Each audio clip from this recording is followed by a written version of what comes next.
Welcome to a new episode from Perfect English Podcast.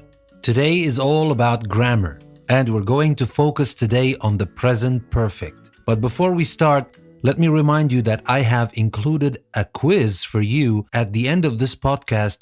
You can check your understanding, and it's very good to retain the information you learned from this episode. All you have to do is follow the link I have left you in the description of this episode, and you're good to go. And now we're ready to start talking about the present perfect. Now, the present perfect might sound a little bit complicated and difficult, but it's a lot simpler than you think. And once you understand the three key uses of the present perfect, everything will be easy. Now, before we dive in the uses of the present perfect, let me remind you quickly that the present perfect is formed using the subject, the auxiliary verb have or has, and the main verb in the past participle. So, for example, we say, I have seen. I is the subject, have is the auxiliary verb, and seen is the past participle of the verb see. Obviously, the past participle of regular verbs is formed only by adding ed, just like the past simple. But with the irregular verbs, you will have to refer to an irregular verb chart and find out the past participle form of the irregular verb. And now let's start with the more important thing, and that is, when do we use the present perfect? I will start with an example. They have moved into a new apartment. They have moved. We know it's present perfect because here the verb have is the auxiliary and the main verb is in the past participle, moved. And now if we think about the sentence, they have moved into a new apartment, the thing actually happened in the past, because no matter when it happened,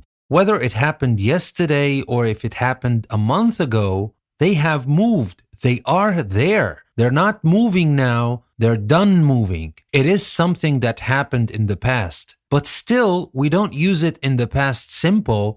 We use it in the present perfect. So why do we use present to talk about something in the past? And in this case, it's present perfect. Well, the present perfect expresses the idea that something happened or never happened before now, at an unspecified time in the past. And this is the key, at an unspecified time in the past. The exact time it happened is not mentioned because it is not important. So that is the key difference between the present perfect and the past simple when the present perfect talks about something that happened in the past. It is not an exam where you just go and search the sentence for anything that denotes a specific time in the past so you know that you need to use the past simple, or if you don't find any word that refers to a specific time in the past, you use the present perfect. It's up to you. Remember, you're learning how to use the present perfect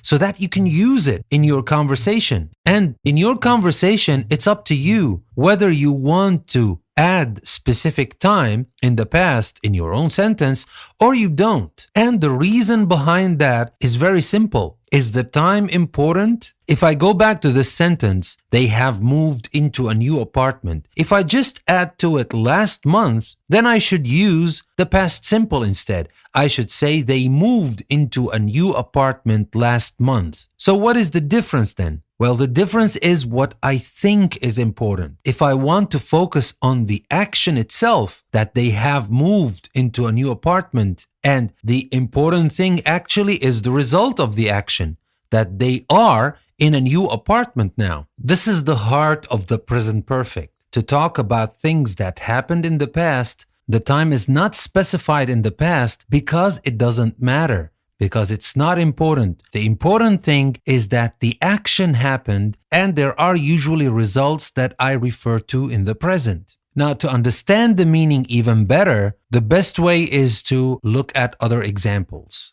For example, we can say, have you ever visited Mexico? Now, when I say have you ever visited Mexico, I am not talking about a specific time in the past. I did not say, did you visit Mexico last year or last week? I did not specify the time in the past because it's not important. My question here, if this thing happened or never happened before now, that's my question. I'm talking about your experience. Your experience matters here. What I'm asking actually, if you have this experience or not. So that is the real reason behind this question. That's what I want to ask. And the tool to do that is the present perfect. Another example, I have never seen snow. Now, when you say I have never seen snow, of course, we use the present perfect here because the time is not specified in the past. That's the technical part. But if you look beyond this, you will understand that it's not only about this. I have never seen snow. I'm talking about my life experience. Whether I'm talking about something I have done or about something I haven't done. Like in this example, I have never seen snow. Maybe I want to say that I would like to see snow because I have never seen it before. Or maybe I'm just saying that I don't have this experience in my life. So remember, it's always up to you. What do you want to say? Grammar is never meant to be mechanical, because when it is mechanical, it is going to be boring, and to be honest, then it's not even fun to teach. It's going to be something like just 1 + 1 = 2 and that's it. No, it's not. It is what you want to say, and you choose the right tools for the job. So we've talked about the first main and most important use of the present perfect, and that is when we want to talk about things that happened or never happened before now, and the time is not specified in the past. And if you notice, in the last two examples, I used the adverbs ever and never, and these are common adverbs that are used with the present perfect. I'm not saying they are exclusive. I'm saying they are frequently used with present perfect. And among these adverbs are ever, never, already, yet, still, and just. For example, we can say Jack hasn't seen it yet. Or we can say Anne started a letter to her parents last week, but she still hasn't finished it. Or we can say Alex feels bad. He has just heard some bad news. That was about the first and the most common use of the present perfect. But obviously, that's not everything about the present perfect. Let's move on to talk about a new purpose we have to use the present perfect. Now, the present perfect also expresses the repetition of an activity before now. Of course, the exact time of each repetition is not important. Again, time is not important because the action is important, and more importantly, the result of the action is more important. For example, we can say, we have had 4 tests so far this semester. So we're talking about the repetition of an activity before now. We have had 4 tests. The tests are done. We're not doing them. But obviously, 2 things to notice here. We don't have a specific time in the past. They just happened. We don't care actually when they happened. The second thing is what we can read between the lines here, that the person who says that is trying to say something. We've had 4 tests. Imagine somebody saying that to a teacher. We've had 4 tests so far this semester. That's enough. We don't want any more. Or maybe it's a different attitude. Maybe the student is happy about it. Who knows? And also, we're talking about this semester, not the last semester, which is over. We can't add anything to it. It's still open. We may still have more tests this semester. And that is why we use the word so far, because the number of repetitions we're talking about may add up. Now let's take a look at another example. I have written my wife a letter every other day for the last 2 weeks. So here I'm talking again, repetition of an activity before now, the exact time is not important. And here if we think about the sentence, what is the relationship between this sentence and the present? I have written my wife a letter every other day for the last 2 weeks. It depends on the situation, it depends on the context, obviously, but maybe this person is trying to say, I have written enough, or I have written a lot, or she can't complain that I haven't written her enough letters, or whatever idea this person might have. So obviously, the focus of this sentence is not just the history of what happened. No, I'm focusing more on the results of what happened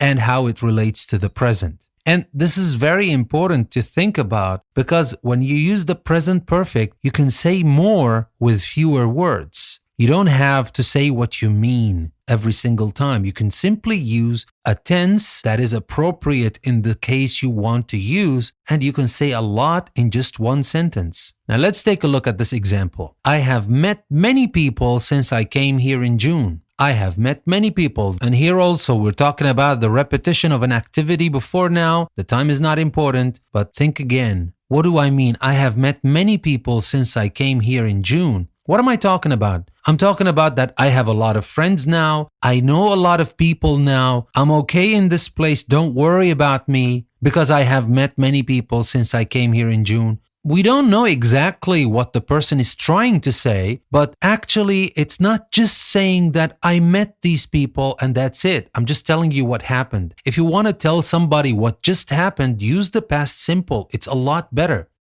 And one last example, I have flown on an airplane many times. So think about it. Why would the person say that? I have flown on an airplane many times. I have this experience. I'm not afraid of planes. I'm okay with that. Maybe that's what they're trying to say. So remember, the present perfect can also be used to talk about the repetition of an activity before now. And again, the exact time of each repetition is not important. And now we come to the third and last important use of the present perfect that we want to talk about today. And that is the use of the present perfect with for or since. Now let's take a look at this example. I have been here since 7 o'clock. Now, why didn't we say I was here since 7 o'clock? It doesn't work because I was here, that's in the past, that started in the past, that finished in the past. What I'm trying to say in this sentence that I have been here since 7 o'clock and I'm still here. So we're talking about a situation that began in the past and continues to the present. Let's take a look at another example. We have been here for 2 weeks and we're still here. That's the point. This thing began in the past and continues to the present. So this use is a more obvious use to tell us why we call this the present perfect, not the past. It doesn't have to do with the past. Something started in the past and continues to the present. Now, notice the use of since and for is slightly different. The meaning is the same. They're both used to talk about something that started in the past and still continues to the present, but the phrases we use after since and for are different. We use since with a particular time, with a specific time, and we use for with a duration of time, not a specific time. Now notice in the first two examples I used, when I said, I have been here since 7 o'clock, 7 o'clock is a specific time, is a particular time. Now when I said in the second example, we have been here for 2 weeks, I used a duration of time with for. I said for 2 weeks. 2 weeks, it doesn't have to be 2 weeks, obviously. It could be 2 weeks, 1 hour, 2 years, 2 decades, it doesn't matter. But the idea is that it should be a duration of time and not a specific time. Now let's take a look at some other examples. I have had the same pair of shoes for 3 years. The first important thing we need to notice here is that I still have them, and that's the most important thing. I bought them 3 years ago, and I still have them today. And the second important thing we need to notice here is that we use a duration of time with for. We said for 3 years. Another example, I have liked cowboy movies ever since I was a child. Here, I've liked cowboy movies. What does that mean? Do I still like cowboy movies? Of course I do. That's why I use the present perfect. I've liked cowboy movies ever since I was a child. Since I was a child. I was a child in this case is a particular time. It's not a duration of time. And that's why we use since with it. And the last example, I have known him for many years. Obviously, I still know him. So the action started in the past and still continues to the present. And we use for, not since, because we're talking about a duration of time, many years.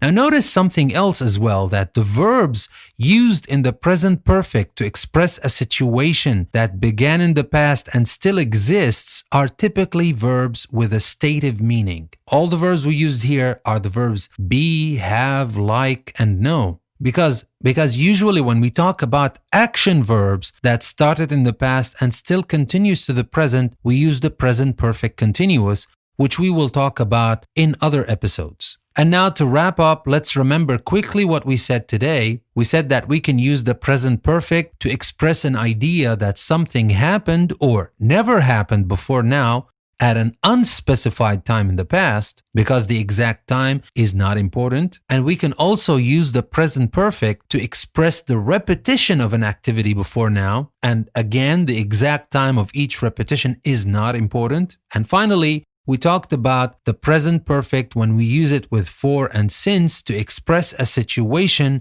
that began in the past and still continues to the present. Since we use with a particular time, for we use with a duration of time. I hope you found this episode useful, but I highly recommend that you take the quiz I prepared for you. You can find the link in the description of this episode because you will need to check your understanding of the things I talked about today. And taking a short quiz is not stressful. On the contrary, it is very useful to retain the information you have in this episode. So that was all for this episode. This is your host, Danny, saying thank you very much for listening to another episode from Perfect English Podcast. I will see you again tomorrow. Thank you very much.